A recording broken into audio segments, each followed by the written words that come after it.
तो आज बात करते हैं कि डिसिप्लिन कैसे बिल्डअप करें, कैसे डिसिप्लिन बने। तो देखो डिसिप्लिन क्या है कि अगर मान लो किसी को जिम जाने का पसंद नहीं है, उसे एक्सरसाइज बहुत बोरिंग लगता है, तो वो बहुत डिसिप्लिन लेकिन डिसिप्लिन डिसिप्लिन बन रहा है। उसने कैसे-वैसे करके गाड़ी निकाली, गाड़ी पे बैठा, अपना जिम का बैग लिया और जिम गया और उसने वर्कआउट किया, तो उसे हम क्या कहेंगे? डिसिप्लिन। एक तो उसके बाद डिसिप्लिन है, ठीक है? लेकिन अगर उसी की जगह अगर हम किसी ऐसे बंदे को देखें कि जिसे जिम जाना बहुत पसंद है, बहुत उसके सारे दोस्त हैं जिम में, उसे हर दिन जिम जाना उसे नशे की तरह हो गया है, हर दिन जिम जाता है। तो वो जिम जा रहा है, तो उसे हम डिसिप्लिन इस सिचुएशन में नहीं कहेंगे, क्योंकि उसका एक हैबिट बन गया है वो जिम। तो डिसिप्लिन क्या है कि कोई ऐसी चीज़ करना जो तुम्हें नहीं करनी, जैसे कि एग्ज़ाम आया तो पढ़ना, असाइनमेंट का सीज़न आया तो असाइनमेंट लिखना, जो कि किसी को पसंद नहीं है। किसी कोई भी इंजीनियर पूछ लो, किसको असाइनमेंट पसंद है? सब बोलेंगे नहीं, लेकिन डिसिप्लिन बन के करनी पड़ती है, डिग्री भी चाहिए। तो ये हुआ डिसिप्लिन। तो डिसिप्लिन बेसिकली आपको अब समझ में आ रहा है शायद। Discipline is basically the act of doing the hard work when you don't feel like it, specially when you don't feel like it. क्योंकि अगर डिसिप्लिन मतलब अगर आपको पसंद है काम करना और वो काम अगर कर रहे हो, मान लो किसी को फॉर एग्ज़ाम्पल खाना बनाना पसंद है और वो खाना बना रहा है, उसे डिसिप्लिन नहीं कहेंगे। लेकिन अगर किसी को मान लो बाहर का खाना बहुत ज़्यादा पसंद है और वो बोल रहा है नहीं, नहीं मैं घर का ही खाऊँगा, तो उसके लिए वो डिसिप्लिन यूज़ कर रहा है। तो बेसिकली ये एक स्किल है। जैसे कि तीरंदाज़ी होती है, तलवारबाज़ी होती है, कोडिंग होती है। तो पहले दिन में तो कोई भी बाण मारना, तलवार चलाना नहीं सीख पाएगा। वो उसको प्रोग्रेसिवली ओवरलोड करना पड़ता है। लेकिन फॉर एग्ज़ाम्पल अगर जिम में भी देखें, तो डंबल उठाना जैसे मैं फॉर एग्ज़ाम्पल लेता हूँ, बाइसेप का, तो 2.5 किलो से चालू करते हैं, फिर 5, फिर 7.5। डिसिप्लिन में ऐसे ही आपको ओवरलोड करना है। अगर डिसिप्लिन बिल्ड अप करना है, तो पहले तो जिम जाना पड़ेगा। जैसे कि पहले डिसिप्लिन बनना पड़ेगा, ताकि हम डिसिप्लिन को ओवरलोड कर सकें। तो इसके लिए जो भी आपका दिमाग कहे कि सबसे पहला काम ये करना है कि ऐसा कौन-सा काम है जो आपको करने में बिल्कुल भी मज़ा नहीं आता, बहुत पकाऊ लगता है। जैसे फॉर एग्ज़ाम्पल मुझे पढ़ाई करनी तो पड़ती है। इसका मतलब ये नहीं कि मैं बहुत ही घटिया स्टूडेंट हूँ। मेरे भी 8.2 जीपीए है भाई। लेकिन वो कैसे आए? मुझे पढ़ना तो बिल्कुल पसंद नहीं है। रट-रट के ही वैसे आए हैं, लेकिन रटना भी वो भी मुझे पसंद नहीं है। तो बात ये है कि मैंने डिसिप्लिन किया खुद को कि ये करना ही करना है। और मैंने ऐसा नहीं किया कि एग्ज़ाम के 1 दिन पहले, आई थिंक 1 महीना पहले, हाँ, एग्ज़ैक्टली 1 महीना पहले ही मैंने पढ़ना चालू किया और तब जाके 8.2 जीपीए आए। तो मेरा ये टास्क था पढ़ना, बेसिकली रटना ही बोल लो एक ही बात है। तो रटना मुझे पसंद नहीं था, तो इसके लिए मैंने मेंटली प्रिपेयर किया और वो ऐसे कि हर दिन तो मुझे मतलब अगर हम 16 घंटे तो पढ़ने वाला स्टूडेंट हूँ नहीं, वो मोटिवेशन देते रहते हैं। खैर अगर अच्छे लेवल का एजुकेशन हो तो एक बार मैं पढ़ भी लूँ, जैसे कुछ मज़ेदार हो तो। कुछ सब्जेक्ट मुझे भी पसंद आते हैं, एनवायरनमेंट टाइप। तो मुझे पसंद तो नहीं था, लेकिन 1-1 घंटा, 2-2 घंटा मैं पढ़ता गया। और ये रियल स्टोरी है, कोई मोटिवेशन बकचोदी नहीं है। हाँ, सच में। अगर आप चाहो तो कमेंट सेक्शन में लिख देना, मैं अपना रिज़ल्ट भी आपको दिखा दूँगा, शेयर कर दूँगा। तो हुआ ये कि पढ़ना-रटना तो पसंद नहीं, तो मैंने क्या किया, मॉर्निंग में ज़्यादा पढ़ाई करना चालू किया, क्योंकि मॉर्निंग में जो हमारा एनर्जी होता है, वो ज़्यादा हाई होता है। उसका एक रीज़न ये भी होता है कि हमने दिन भर कुछ खाया नहीं होता, सॉरी, रात भर, क्योंकि रात में वो सो रहे होते हैं ज़्यादातर लोग, बहुत कम ही खाते होंगे नाइट स्नैक, कि रात में बस उठ गए और खाने की वजह से। तो होता है कि हमारा एनर्जी ज़्यादा होता है, क्योंकि हमारी बॉडी कुछ डाइजेस्ट नहीं कर रहे होते, तो ये तो कुछ डाइजेस्ट नहीं कर रहा, तो सारा पावर यहाँ जा रहा है। क्योंकि डाइजेस्ट करने के लिए आई थिंक 4 लीटर समथिंग का ब्लड लगता है। तो मॉर्निंग में मैंने पढ़ना चालू किया, तो वो थोड़ा कम डिफ़िकल्ट था। तो मैंने ये एक स्ट्रैटेजी यूज़ की कि बेस्ट है मेरे लिए कौन-सा है, मॉर्निंग। सबसे ज़्यादा मुश्किल, दिन का सबसे ज़्यादा मुश्किल काम करने के लिए, क्योंकि अगर मैं सबसे ज़्यादा मुश्किल काम पहले कर लूँ, तो पूरा दिन आसान जाता है और ऐसा ही हुआ। तो फॉर एग्ज़ाम्पल अगर किसी और के लिए सबसे ज़्यादा मुश्किल काम है कोडिंग सीखना और उसे दिन के उसका मान लो टारगेट है 4 घंटे कोडिंग करना और वो सुबह का मुर्गा है, रात को उल्लू नहीं है, ये अज़्यूम कर रहा हूँ मैं। तो ये कर सकता है कि instead of doing coding at 1 PM की 2-4 बजे करने से अच्छा सुबह-सुबह 5, 6, 7 बजे उठ के कर लेना। ऐसा नहीं कि कुछ एंटरप्रेन्योर का वो होता है ना, 3 एएम मॉर्निंग रूटीन। मैं सोच रहा हूँ ये भोसड़ी का सोता कब है? 3 एएम मॉर्निंग रूटीन मीम वाला।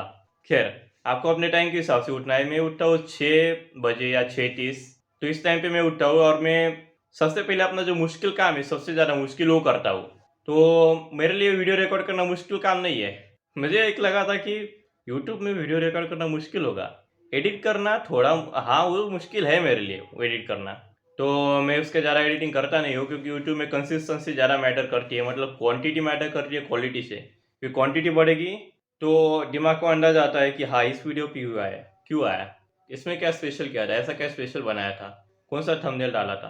तो इसलिए पहले तो क्वांटिटी मैटर करता है, क्वालिटी बाद में हम बढ़ा लेते हैं। तो हाँ, टॉपिक वापस आते हैं कि मेरे लिए सबसे ज़्यादा मुश्किल काम तो ये है कि पढ़ना। तो मैं पहले मॉर्निंग में वो पढ़ लेता हूँ। तो और अगर किसी के लिए फॉर एग्जाम्पल कोडिंग है और इसे 4 घंटा करनी है, जैसे मैंने बोला, तो सुबह उठते-उठते खाना-पीना छोड़ दो, क्योंकि प्रॉब्लम है कि खाने के साथ ही अगर आप सुबह-सुबह ब्रेकफास्ट लोगे, तो आपका एनर्जी लेवल डाउन हो जाता है। जब आप 1-2 बजे जब आप लंच करोगे तब तो रहता ही नहीं है, तो पूरी सुस्ती आती है।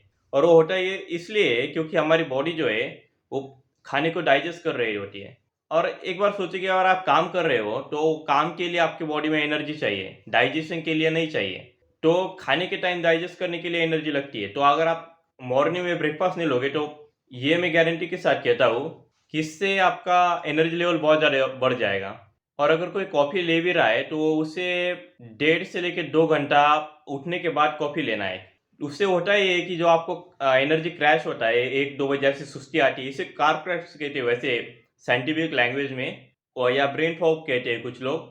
तो मैंने कंप्लीटली एलिमिनेट कर दिया। उस पे मैं वीडियो बना दूंगा कि ये जो ब्रेन फॉग होता है, 1-2 बजे सुस्ती आना, ये नॉर्मल नहीं है। हमारे जो पूर्वज थे, वो शिकारी थे, उनको कभी नहीं आती थी, किसी भी जानवर को नहीं आती सुस्ती। वो भले ही रात में दिन के टाइम वो थोड़ा आराम कर ले जानवर, लेकिन उसे उस लेवल की सोने वाली सुस्ती नहीं आती। कि सोचो अगर कोई भैंस है फॉर एग्जाम्पल, और उसे सुस्ती आ रही है, बस नींद आ गई, और फिर शेर आया तो क्या शिकार कर लेगा? तो सुस्ती तो है, लेकिन उसमें भागने की ताकत होनी चाहिए जो कि उनके अंदर होती है। जानवर को अगर मान लो सो रहा है और थोड़ा सा ऐसा आवाज़ किया शेर ने, तो दूर से भाग जाता है। कोई बकरी भी हो, वो भी भाग जाएगी। लेकिन इंसान का ऐसा नहीं। अगर अगर अभी आपको समझ में नहीं आ रहा होगा शायद, लेकिन बेसिकली चाय ले रहे हो तो चाय का मैंने बता दिया, 1.5 से 2 घंटे उठने के बाद लेनी है। और ब्रेकफास्ट मत लो। तो इससे होगा ये कि हमारा बॉडी जो है डाइजेस्ट नहीं करेगा, डाइजेस्टिव मूड में नहीं रहेगा, वो एनर्जी मूड में रहेगा, मोड में, सॉरी। तो ये एक बढ़िया टिप है। तो आपके लिए अगर सबसे मुश्किल काम जो है ना, वो सबसे पहले कर लो, ताकि दिन भर ज़्यादा मुश्किल काम कुछ रहेगा ही नहीं, दिन ही आसान हो जाएगा। इसे एक कॉन्सेप्ट कहते हैं ईट द फ्रॉग। इसका मतलब कि उस मेंढक को खा लो। तो मेंढक क्या है? सबसे ज़्यादा मुश्किल काम। तो जब आप सबसे ज़्यादा मुश्किल काम करोगे, तो दिन में ज़्यादा मुश्किल क्या रहेगा? सेकंड मुश्किल काम, दूसरा सबसे मुश्किल। तो दिन की शुरुआत ऐसी करो कि मुश्किल काम पहले, फिर थोड़ा कम मुश्किल, फिर और कम मुश्किल, ऐसा करो। क्योंकि बहुत से लोग क्या करते हैं, सुबह का टाइम जो है वेस्ट कर देते हैं। तो मैंने मॉर्निंग में क्या करता हूँ, वो वर्कआउट करता हूँ, जिम। ये इसलिए नहीं कि मुझे जिम मुश्किल है मेरे लिए, लेकिन ये इसलिए सनलाइट लेने के लिए, धूप के लिए। बाकी कुछ रीज़न नहीं है। जैसे कि मैंने पिछले वीडियो में बताया था कि सबसे बढ़िया बेस्ट आइडिया है सनलाइट लेने का, बिना केमिकल विटामिन सप्लीमेंट के। क्योंकि विटामिन डी सिर्फ एक विटामिन नहीं है, वो एक हार्मोन भी है। तो टॉपिक पे वापस आते हैं। कि डिसिप्लिन कैसे बढ़ाएं। तो जैसे पहले बताया कि जो जो सबसे ज़्यादा मुश्किल काम है, उसे मॉर्निंग में सबसे पहले करना है। इससे होगा है कि आपको एक डिसिप्लिन आदत बन जाएगी दिमाग को, कि आलस नहीं रहेगा, आलसी रहने की आदत खत्म हो जाएगी। क्योंकि वो उठते-उठते सबसे पहले उठने के बाद आलस आता है। तो आलस जो है वो आएगा नहीं, क्योंकि दिमाग को पता होगा कि सबसे मुश्किल काम पे सबसे पहले करना है। तो एक डिसिप्लिन का एक मतलब मान लो कि प्रोग्रेस हो रहा है आपका। जैसे कि जिम में प्रोग्रेस होता है 2.5 किलो, फिर 5 किलो। हाँ, जिम में 2.5 किलो से ही मतलब मल्टीप्लाई होता है, जिसको पता नहीं। तो ये एक प्रोग्रेस होता जाएगा आपका। तो सबसे पहले तो आपको ये करना है कि सबसे मुश्किल काम जो है वो सबसे पहले करना है। उसके बाद जो है दूसरा चीज़, जब वो मुश्किल काम जो था, मान लो किसी का था जिम में जाना, वो उसका अब हैबिट बन चुका है कि अब उसे डिसिप्लिन की ज़रूरत नहीं है उस काम को करने के लिए। तो फिर ऐसा कुछ काम उसे करना है जिसके लिए उसे डिसिप्लिन की ज़रूरत है। अगर जिम जाना भी मुश्किल था, फिर बाद में मुश्किल हो गया, मान लो किसी के लिए वीडियो एडिटिंग करना, तो उसके लिए तो उसे एक बेसिकली पहले तो टाइम टेबल बना लेना है कि इस हफ्ते के एंड में इतना इतना काम होना चाहिए। चाहे वो पढ़ाई का हो, जॉब का हो, बिजनेस का हो। और हर दिन के लिए टाइम टेबल होना चाहिए। जैसे कि स्कूल में भी ये सिस्टम होता है, स्कूल में होता है, मिलिट्री में होता है, ऑफिस में भी होता है कि इस दिन में ये होना चाहिए, तो महीने के एंड तक ये काम, ये प्रोजेक्ट हो जाना चाहिए, हफ्ते के एंड तक। तो एम्प्लॉयज़ के लिए हर दिन तुम्हें ये काम असाइन किया जाता है ऑफिसेस में या स्कूल में। वो टाइम टेबल होता है कि इस टाइम को लंच है, इस टाइम को ये लेक्चर है। तो ये टाइम टेबल सबसे ज़्यादा ज़रूरी है, सबसे ज़्यादा अंडररेटेड इग्नोर चीज़ है टाइम टेबल। कि जब आप टाइम टेबल फॉलो करते हो तो आप एक मिलिट्री सोल्जर की तरह हो जाते हैं, एक सैनिक की तरह। नॉट इन टर्म्स ऑफ की स्ट्रेंथ की उसके पास जैसी ताकत है वैसा नहीं, लेकिन एक मतलब एक टाइम की वैल्यू आने लगती है आपको कि इस टाइम में ये काम हो जाना चाहिए, तो एक टारगेट मिलने लगता है। तो जो मुश्किल काम भी होता है वो एक प्रकार से चैलेंजिंग एक्साइटिंग चैलेंज हो जाता है। सिर्फ चैलेंजिंग ही नहीं रहता, एक्साइटिंग चैलेंज हो जाता है। क्योंकि आपको पता है कि हाँ, इतने टाइम तो अगर मैंने किया और मुझे 5 काम करने दिन में, इन 5 को हो जाने के बाद मैं कुछ भी करूँगा, तो एक एक्साइटमेंट भी होता है क्योंकि दिमाग को पता है कि हाँ, ये रिवॉर्ड मेरे लिए होने वाला है कि अगर ये काम करूँगा, इतने जल्दी खत्म करूँगा, तो ये रिवॉर्ड होता है। तो हम कंस्ट्रक्शन साइट में भी एक साइड नोट की यही तरीका यूज़ करते हैं कि लेबर को बताते कि इतने टाइम तक ये काम हो जाना चाहिए कि हाँ, सुन, ये 1 बजे तक ये दीवार का कर लेना। और फिर उसको ऐसे टारगेट दे देते हैं लेबर्स को कि हाँ, इतना हो जाना चाहिए। तो वो क्या करते हैं, उतना कर लेते हैं जल्दी और फिर आराम कर लेते हैं। हमें उनसे कुछ कंप्लेन नहीं होती कि वो आराम क्यों कर रहे हैं, क्योंकि हमें पता है कि इससे इतना हो जाना चाहिए और इसने इतना कर दिया, ठीक है, कर अच्छा है भाई, हमारा भी काम जल्दी हो रहा है। तो ये भी एक ट्रिक यूज़ करते हैं, सिर्फ कंस्ट्रक्शन साइट पे नहीं, ऑफिसेज में यूज़ करते हैं कि जो टारगेट देते और बोलते इतना टारगेट करो। तो एम्प्लॉय क्या करता है, उसे पता है अगर इतना टारगेट फटाफट करूंगा तो 5 बजे मेरी छुट्टी हो जाएगी, 10 बजे तक रुकने की ज़रूरत नहीं पड़ेगी। तो ये मिलिट्री में, ऑफिसेस में, कॉरपोरेट में, हर जगह ये तरीका यूज़ होता है आदमी को प्रोडक्टिव बनाने के लिए। तो अब आप भी वही यूज़ कर रहे होंगे। तो और इसमें टाइम टेबल आप बनाओगे तो स्कूल के जैसे ही बनाना है कि मंगलवार को सबसे पहले, फॉर एग्जांपल अगर किसी का कोई बॉडी बिल्डिंग कर रहा है तो उसे हाई कैलोरी प्रोटीन शेक पहले शेक बनाना है। फिर उसके बाद तो उसने अगर बनाना है तो मान लो उसे पीना है वो 1 बजे, और वो बना रहा है 12:30 को उसे बनाना चालू करना है। तो ये एग्जैक्टली ऐसा कागज पे लिखेगा 12:30 प्रोटीन शेक। अगर उसे पढ़ाई करना है 8 बजे स्टडी, 8 AM स्टडी। और उसे मान लो जिम करना है 6 बजे, 6 PM जिम। तो ऐसा बेसिकली एक टाइम टेबल होना चाहिए। आप ये डिजिटल भी बना सकते हो, कागज़ पे भी बना सकते हो। डिजिटल बनाने का एक फ़ायदा होता है कि एडजस्ट करना आसान होता है, वैल्यूज़ का एडजस्ट करना, क्योंकि कागज़ पे फिर खोड़ना, लिखना और वो सब करना। लेकिन एक काम ज़रूर करना, जब बनाओगे तो अपने मोबाइल के जो वॉलपेपर उसको आपका जो टाइम टेबल है वो सेट कर लेना, मतलब उसका फ़ोटो या स्क्रीनशॉट लेके वो एज वॉलपेपर सेट कर लेना। और वो अगर हाँ, आपका दीवार वीवार पे ऐसा टांग भी ले सकते हो एडिशनल प्रोडक्टिविटी के लिए। मैं वैसे उसका ज़्यादा यूज़ नहीं करता, लेकिन मैं क्या करता हूँ कि डेस्कटॉप पे मैंने एक नोटपैड जो फाइल है ना वो सेव करके रखी है कि हाँ, ये 5 काम है, ये होने चाहिए। तो वो मैं कर लेता हूँ उस हिसाब से। तो बेसिकली कहीं पे आपका होना चाहिए, जैसे कागज़ पे लिख के कहीं भी ऐसा टांग लिया दीवार पे कि हाँ, 5 गोल है, जिनके 5, 10 जो भी गोल्स है, जितने भी नंबर ऑफ गोल्स, वो लिख लेना और टांग लेना दीवार पे या मोबाइल पे सेव या डेस्कटॉप पे। तो इससे आपको याद रहता है कि इतना काम करना है और सबसे ज़्यादा मुश्किल काम सबसे पहले करना है। तो आप ये नंबरिंग भी कर सकते हो कि पहला काम जो सबसे ज़्यादा मुश्किल है वो टॉप पे, फिर सेकंड, थर्ड। इससे जो जिस लेवल की प्रोडक्टिविटी मिलती है वो बहुत ज़्यादा हाई है। और ये मैंने खुद एक्सपीरियंस किया है कि मैं पहले टाइम टेबल यूज़ करता था, अब कुछ दिन से मैंने यूज़ नहीं किया, तो मैंने जो डिफरेंस देखा है वो बहुत ज़्यादा है। तो एक टाइम तो मैंने 1 घंटे का वीडियो नॉन स्टॉप रिकॉर्ड किया था, नॉन स्टॉप 1 घंटे का। तो मैंने सोचा यार 1 घंटा हो गया, क्योंकि मैंने एक टाइम टेबल फॉलो किया था कि एक टास्क लिस्ट था बेसिकली उस दिन कि 3 वीडियो बनाने हैं और फिर 3 क्वेश्चन करने हैं कॉलेज के, और फिर एक कोर्स का एक कम्युनिकेशन वीडियो जो थे वो देखने थे, प्लेलिस्ट यूट्यूब की। तो मैंने तीसरा जो टास्क था वो तो अचीव नहीं कर पाया, लेकिन पहले दूसरे कर लिए। तो ये पावर होती है टाइम टेबल की। और आज जो है वो कुछ ज़्यादा अचीव नहीं कर पाया।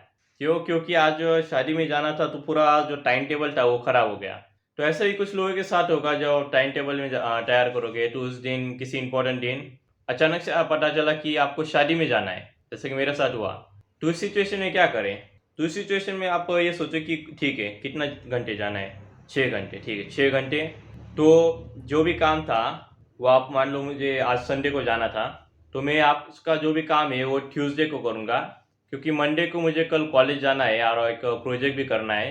तो मैंने ये सोच लिया कि हाँ, क्या क्या करना है फिर आज आज सिर्फ असाइनमेंट लिखना है, कल भी असाइनमेंट, और कल का जो नया असाइनमेंट मिलेगा वो भी सभी एक जगह पे असाइनमेंट पेजेस लेके फिर लिखते बैठना, और मंगलवार तक असाइनमेंट का सब खत्म कर देना, एक चीज़ भी नहीं रखना। और फिर बुधवार को सब कुछ जो है क्वेश्चन का स्टडी का चालू कर देना, क्योंकि अभी थोड़ा एग्जाम का सीजन चालू हो जाएगा। तो मैं ये भी एक आइडिया कर रहा हूँ, अगर जैसे इन केस की कोई यूट्यूब का चैनल तैयार करने की सोच रहा है और एग्जाम का टाइम आ रहा है, 15-20 वीडियो जो है एक साथ रिकॉर्ड कर लो नॉन स्टॉप। इससे याद आया मुझे पानी भी पीना था। खैर मैं एडिट कर लूँगा, कई बार याद ही रहने देता पानी का। तो अपनी बॉटल जो है वो अपने डेस्कटॉप पे ही रख देना भाई, याद नहीं रहता कई बार। तो एनीवे टॉपिक पे वापस आते हैं कि आपको टाइम टेबल बनाना है, सबसे मुश्किल काम सबसे पहले करना है, ये दो सबसे ज़्यादा ज़रूरी चीज़ें हैं। और उसके बाद जो है अपनी जो फीलिंग्स आती है, दिमाग बोलता है यार आज आज नहीं करना, आज थोड़ा आलस आ रहा है, तो अपने दिमाग की कभी मत सुनना और दिमाग को बोलना नहीं, करना ही करना है। तो बेसिकली ये कोट था, मुझे पता नहीं मैं ओरिजिनली किससे था, लेकिन मैंने हमजा की वीडियो में बहुत देखा था, जो मुझे सबसे ज़्यादा पसंद आया quote, do the hard work specially when you don't feel like it. जब आपकी मर्जी नहीं होती काम करने की तभी आपको काम करना है, उससे आपका डिसिप्लिन बिल्डअप होगा। वो डिसिप्लिन मान लो कि बाइसेप का सेट ही मार रहे हो जब आप वो काम करोगे, और वो आपको हर बार करना है। तो बड़ा बाइसेप चाहिए तो हर दिन जिम जाना पड़ेगा। वैसे अगर ज़्यादा डिसिप्लिन चाहिए डेविड गॉगिन वाला, तो हर बार वो मुश्किल काम करना पड़ेगा जिसके लिए आप नहीं बोल रहे हो, आपका दिमाग नहीं बोल रहा है। ये मैंने एक नोटिस भी किया है, एक वर्कआउट रूटीन वर्कआउट में जब मैं जिम जाता था तो हर बार होता ये था कि हर सेट के बाद मैं ये सोचता था कि नहीं उतना ज़्यादा अच्छे से हिट नहीं, अगर मैं थोड़ा और हिट कर लेता, थोड़ा और 5 रेप में और कर सकता था आराम से, और मैक्सिमम टू मैक्सिमम में 10 रेपिटेशन और कर सकता था। रुका क्यों भाई? फटीक तो था मसल में, लेकिन फिर भी कर सकता था। क्यों? क्योंकि मैं डिसिप्लिन नहीं था। जिम के बारे में मैं डिसिप्लिन बिल्कुल भी नहीं था तब। ये एक रीज़न था कि जो वर्कआउट में करता था, ये भी एक अच्छा आइडिया है कि अपना डिसिप्लिन बढ़ाने के लिए अगर आप जिम जा रहे हो तो थोड़ा सा एक टेस्ट कर लो खुद कि आपको सिर्फ एक ही सेट करना है, एक ही सेट किसी भी एक्सरसाइज का सिर्फ एक, और आपको वो उस सेट के लिए करना है कि जितना आप वजन ले रहे हो। अगर मान लो कि कोई लैट पुल डाउन कर रहा है, लैट पुल डाउन, और वो करता है 40 किलो पे, तो 20 या 25 किलो वजन लगाओ और एक ही सेट करो लैट पुल डाउन का। बाकी एक्सरसाइज का मैं कुछ नहीं बोल रहा, लेकिन सिर्फ एक ही सेट लैट पुल डाउन के लिए, और जिसमें कि आप रेप्स का नहीं सोचोगे, रेप्स आप सोचोगे नहीं कि 20 करनी है 25 करनी है, आप सिर्फ ये सोचेंगे कि मैक्सिमम टू मैक्सिमम मैं कितना जा सकता हूँ। और आपका दिमाग जो बोलेगा, अगर मान लो आप 15 रेप्स करते थे रिसेंटली और 40 की वेट पे, तो आपका दिमाग 15-20 पे आके बोलेगा रख दे भाई कुछ नहीं अब हो गया। तो आप ये, अगर आपका दिमाग ये बोल रहा है, जो कि 99% व्यूअर्स का बोलेगा कि बस वाट होगा, रियलाइज करो कि तुम्हारा दिमाग तुम्हें चूतिया बना रहा है, वो डिसिप्लिन नहीं है। अगर वो डिसिप्लिन होता तो दिमाग को जो बोला है वो करेगा, कंटिन्यू करेगा जब तक जाने। तो ये एक मैं क्यों बता रहा हूँ, क्योंकि जिम में जो लास्ट रेपिटेशन होते हैं, जो फाइनल मतलब मान लो कि 10 की आपकी कैपेसिटी है और आप जा सकते हो 4 रेप्स और कर सकते हो, तो ये जो 4 रेपिटेशन है इसमें ये 10 से भी ज़्यादा का गेन्स है। मतलब ये 10 रेपिटेशन से जितना फायदा हुआ है ना, वो आखिर के 3-4 में होगा, उतना ही 3-4 में होगा। मतलब आपको एक प्रकार से दूना फायदा होगा। ये मैं कुछ साइंटिफिक स्टडी रिसर्च पेपर के हिसाब से नहीं बता रही है, पर्सनल एक्सपीरियंस से बता रहा हूँ कि एक बार मैंने किया, मैंने सोचा नहीं काल्फ रेजेस कर रहा था बैक पैक के साथ, और सोचा ठीक है 40 पे आने के बाद 40 नहीं सॉरी 25-27 कुछ था, और मैंने सोचा हाँ अब रुक जाते हैं, थोड़ा रेस्ट लेते हैं, फिर अगला सेट जाएंगे। फिर सोचा नहीं एक वीडियो मैंने देखा था हमजा को, उसमें बोला कि सिर्फ एक ही सेट करो किसी भी एक्सरसाइज का, तुम्हें पता चल जाएगा तुम कितने डिसिप्लिन हो। मैंने सोचा नहीं और कंटिन्यू करना है, मैं 50 तक चला गया और फिर उसके बाद रुका, और फिर भी मैं कर सकता था। सोचा अरे 25 पे क्यों रुका फिर, क्योंकि मैं डिसिप्लिन नहीं था जिम के बारे में।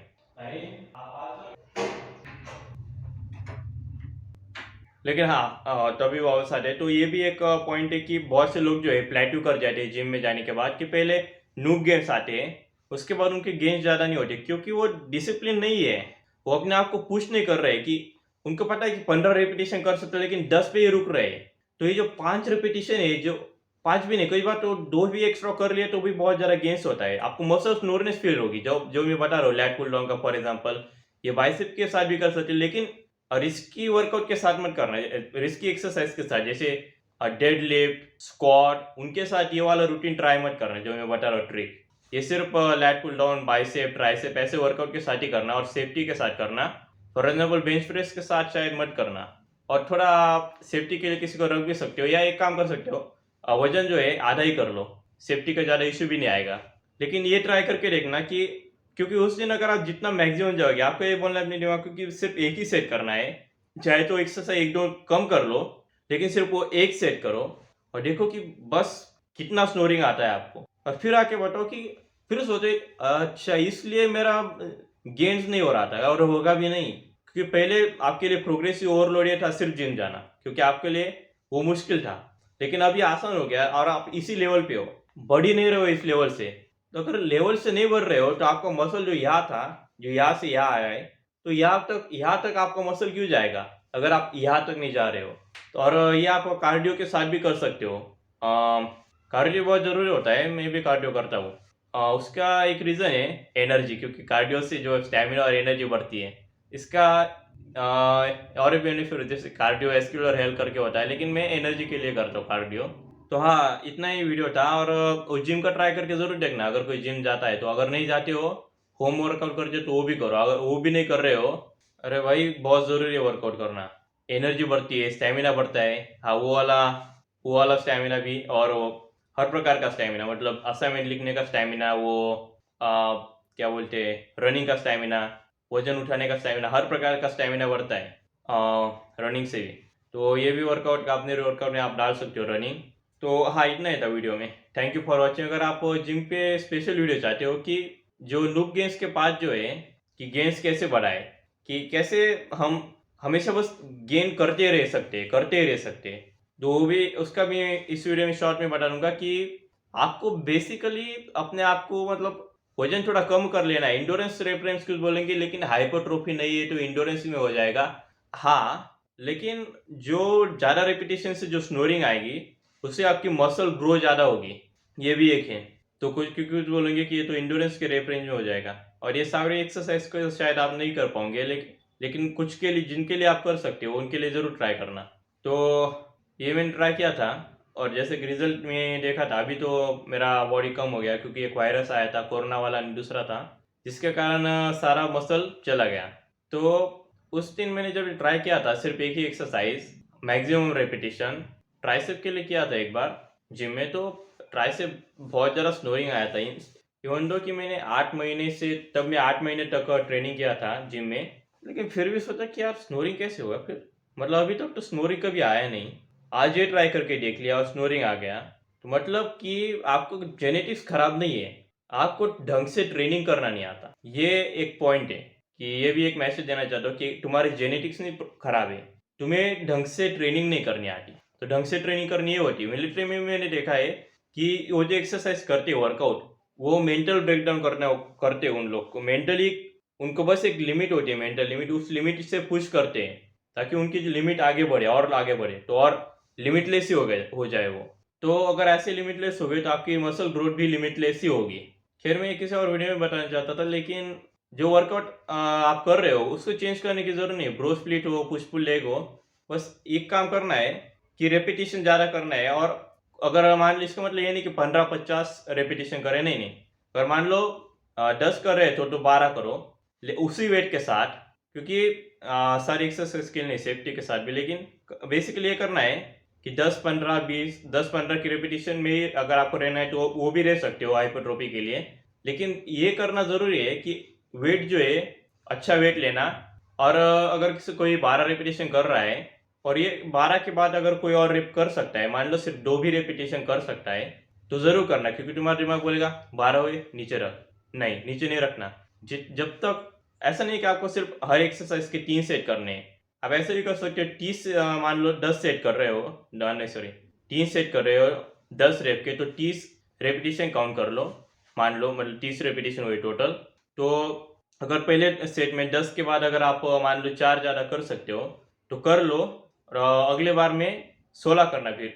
तो ऐसा मतलब तुम्हारे दिमाग के लिए भी एक रिवॉर्ड फैक्टर हो जाएगा, क्योंकि बिना रिवॉर्ड के दिमाग काम नहीं करता। हम ऐसे ही भाई, बिना पैसे के कोई साइट पे लेबर नहीं आएगा, ऑफिस में एम्प्लॉय नहीं आता, तो तुम्हारा दिमाग क्यों काम पे आए। तो ये रिवॉर्ड जरूर रखना कि दिमाग को बोलना 30 रेपिटेशन है, तू एक सेट में 30 कर या 2 सेट में 30 कर, 30 ही करने या 3 सेट में 30 कर। तो एक रिवॉर्ड फैक्टर अगर होगा ना तो मजा भी आता है। तो ये जरूर ट्राई करके देखना। थैंक यू फॉर वॉचिंग, और हाँ, लाइक सब्सक्राइब करके जाना।